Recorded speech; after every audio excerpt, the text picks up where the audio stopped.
on ABC was a statement. And McNutt is there. She's basically got a cot at the Garden now, and she's just hanging out there all the time. Josh Hart in the starting lineup for the Knicks. Doesn't really matter because Jalen Brunson is on fire. Jalen finished this ball game with 29 points, and it looked bleak at points, but he has just answered the call every time this team has needed him. All right, Darius Garland kind of single-handedly keeping Cleveland in this one in the third quarter. He would score 23, but R.J. Barrett has come to life for Spike Lee's Knicks. In the last two games, he had 26. Here's more from Brunson. He had 29. Knicks looking to pull away. Donovan Mitchell, Tim Legler, really struggled yesterday. Yeah, and man, they needed him to be much better than that. And, you know, if you go into the series and you say that Brunson's going to outplay Mitchell through the first 4 games, Cleveland's going to be in big trouble, but that's what's happened. That was Josh Hart going coast to coast off the Mitchell miss. Mitchell just 11 points in the game yesterday. And then here's Josh Hart with the miracle knocking that one down. He had 19. Here's the dagger here off a Barrett miss. Brunson knocking down the 3. And so Mitchell and the Cavs down 3-1 as they go home off his struggles. Jalen Brunson has been sensational. And again, Monica, for those who don't know, works also for the MSG Network. So you cover the Knicks regularly. You know that team backwards and forwards. And I will say this. They are ahead in this series. They are where they are in this series. And this is not meant to diminish Donovan Mitchell, who I think is a great player. He's the best player in this series, despite the fact that he hasn't necessarily played that way. But the Knicks are on the verge of winning because of the players they didn't trade in order to get him.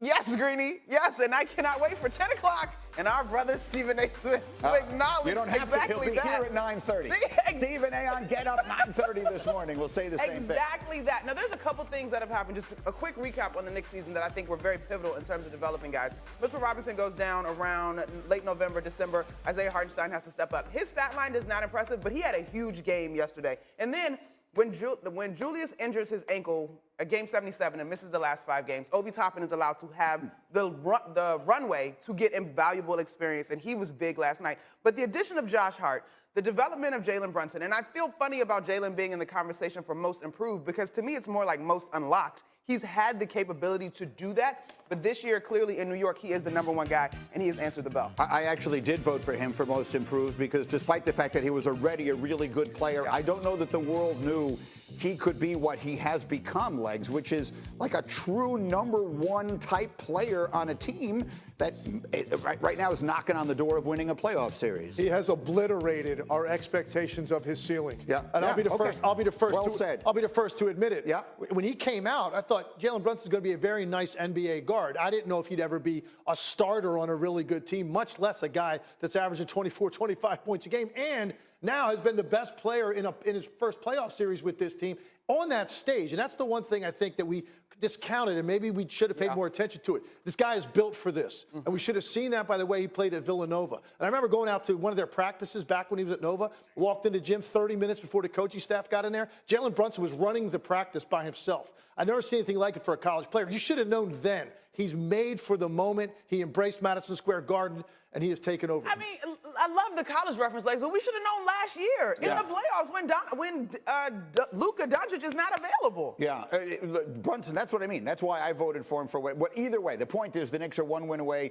from advancing in this series. Milwaukee is down 2-1. Giannis is banged up. Are the Knicks going to mess around and find themselves in the conference finals? 10 seconds, Legs. I don't think so, but they're going to give any of those teams fits.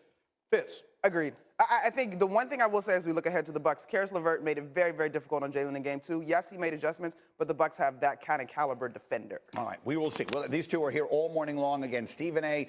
In our second hour today, so plenty of basketball as we go. One of the things we have to touch on, Dillon Brooks. He did not receive a suspension, but we start with the spectacular thriller of the day yesterday. Warriors, Kings, game 4. Draymond off suspension and off the bench. And as you would expect, McNutt making his presence felt immediately. He gets into it with De'Aaron Fox. I mean, Draymond was back and on a mission. Outside of this early scuttlebutt, you cannot deny the difference that he makes when he's on the floor for the Warriors. They would both get text. Speaking of making a difference, Timmy Legs, how about Steph Curry? The shot making, still at this stage of his career, just special. Steph Curry had to be the best offensive player on the floor, and he did for the Warriors. And how about this offensive play? This is as the clock is running out in the third quarter. Everybody gets a touch, and Klay Thompson knocks it down. He had 26. Warriors by 10 going to the fourth, but Sacramento hanging right in there. 5 minutes to play. It's a 1-point game when Steph knocks this one down. He had 32. Now we're going the other way. And Monica, look at Draymond on the defensive end. This was an incredible play, making it difficult for Barnes on the attempt, but then the block on Sabonis. And then I thought, ooh, is that taunting? Is that a reason to get another whistle? I'm glad nobody called it. I'm kidding. He had the tech earlier. He had 12 points, 10 boards. Now the other way we go. Here's a critical sequence. Steph Curry, he's got an opportunity. He's going to get double teamed. They don't have a timeout left. Steve Kerr is saying we don't have one. We challenged the call earlier. It was a bad challenge anyway. In the meantime, Kings get it back. Down by 4. De'Aaron Fox. Oh, how good is he? Come on. Literally the clutchest in the league. He had 38 points. It's a 1-point game. Steph with a chance for a cushion. Oh, legs. It's a good look, but he went too early. He could have run more clock, and that gave the Kings an opportunity at least to get one last possession. 10 seconds left, and this is Harrison Barnes for the win. And it's just that close. Warriors hang on. 126, 125. Let's talk. I knew we challenged, but I didn't realize when we lost the challenge that we didn't have any timeouts left. I know Coach mentioned he took the blame for it. I ain't gonna lie, I thought it was the smartest play in the world, but it turned out not to be. I looked over at the bench and everybody was shaking their head. So here's what we'll say. Had that wound up costing the Warriors the game, if that Harrison Barnes shot goes in, then we're probably talking a lot more about that timeout. It comes off of a challenge that probably shouldn't have been entertained anyway. But I know the first thing you said to me this morning was you did not like the final play the Kings ran with a chance to win the game. And smarter, well, not smarter, but more tape-focused basketball minds compared to what I've been able to do showed plays where the Kings have ran this in the past. But you didn't run it against Draymond Green loading up, waiting for you, De'Aaron Fox. Like, the spacing is all jacked up. I think as great as De'Aaron Fox is, he still is sort of slight of build. So he's not the guy necessarily in my mind to be able to go up over 2 guys at 6'8", 235 or so, right? And so I just hated it. Oh, God, I hated it. What did you think of it? That final chance there. We know that Steph, and you pointed it out, went a little too early. Sacramento's got a good chance. 10 seconds. They could have done anything they wanted. What did you think of what they chose? Yeah, I thought Sacramento was too comfortable in thinking that De'Aaron Fox was going to get to a spot and just rise up. Now, if he's just going against Curry and he can get to that left elbow, he's going to rise up and get off a pretty clean look. Draymond Green's commitment to stay at the elbow and just not worry about that kick out, that's a very risky play because Harrison Barnes had a wide open look. But Draymond Green is saying, and the Warriors were saying, nobody, De'Aaron Fox is not going to be the guy to take this shot. Anybody else on the floor, Draymond Green committed to it, forced a kick out. Fortunately, the Warriors survived. So I told you in the tease, and so say one thing about the Warriors that needs to be said today, and I have the ultimate respect for that collection of people. But what the championships they've won and everything else, and who knows, maybe they're on their way to winning a 5th one here. But boy, are they lucky to still be in this series, right? I was here all day long. We're doing the games on ABC.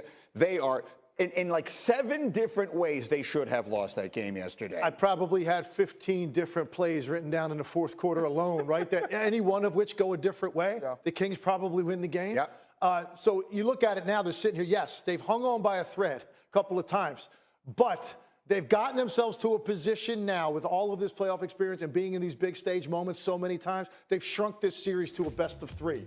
And that's the best they could have hoped for going into yesterday, and they have done that. So I think now the message for them is going to be, forget about we're lucky to survive it. No, it's best of 3 now. We've got 4 rings. How many times have we been in this situation where we've had to win a road game and we've gone and done it? I hear you, Legs. I hear you, but I'm willing to argue the other side in that the Kings are playing light and free. Nobody expected them to be at this point yet in this particular series. You look at the numbers yesterday, both teams had 3 turnovers in clutch time that allowed 10 points. The Warriors were 2 of 5 in clutch times. Like, I'm now looking at what the Kings have been all season long. A team that plays terrific at home, a team that is secure of its identity, and you still need the Warriors to flip that championship pedigree switch. I don't know. They haven't shown me they can do it on the road. But here's what I'm saying. The point I'm making is the Warriors are making all the mistakes you would expect from a team that hasn't been there before. The Kings are doing it, and that's what you would expect. Fox is unbelievable, but he's young. Last time he played on a stage like this, his shirt said Kentucky instead of Sacramento, right? And in the NCAA tournament and all that kind of stuff. You expect them to make mistakes, and they did. They took took terrible shots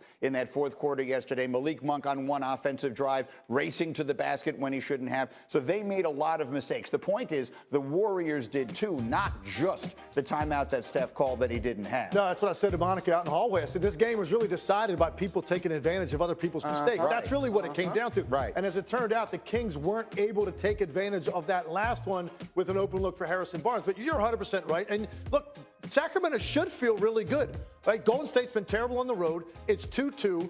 You're the 3 seed. 2 of these 3 will be at home. You should feel like you're in control still to win this series. But I don't think Golden State right now is phased. Like they're going to think they're going to go in there and steal one of these 2 games. But Sacramento's in the driver's seat. So he says they should feel like they're in control. I'm asking you, who do you feel is in control of this best of 3 now? The Kings.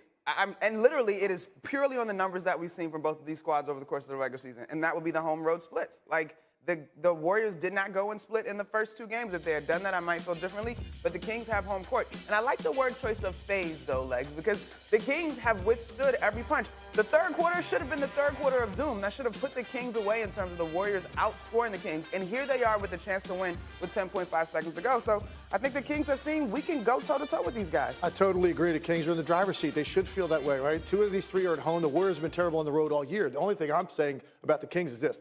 They have not felt the kind of pressure they're going to feel if this is a one-possession game in the fourth quarter at home, game 5, knowing you then would have to go on the road if you lose that game, right? Those jumpers feel a little bit different, knowing that this is really the pivot point in the series. And so that's what we're going to see, how they respond to that. If there's a tight game in the fourth quarter, and you've got the Warriors have been in that moment so many times over the past 8 years, Sacramento feeling something different. So that's all Golden State wants to do. If you're Steve Kerr, let's just keep it within arm's length in the fourth quarter, shift the pressure to them. Retweet. Okay. Retweet, co-sign, quote tweet, and I'll give it a favorite. All of that on the way. Okay, so that's what we had. In the meantime, the earlier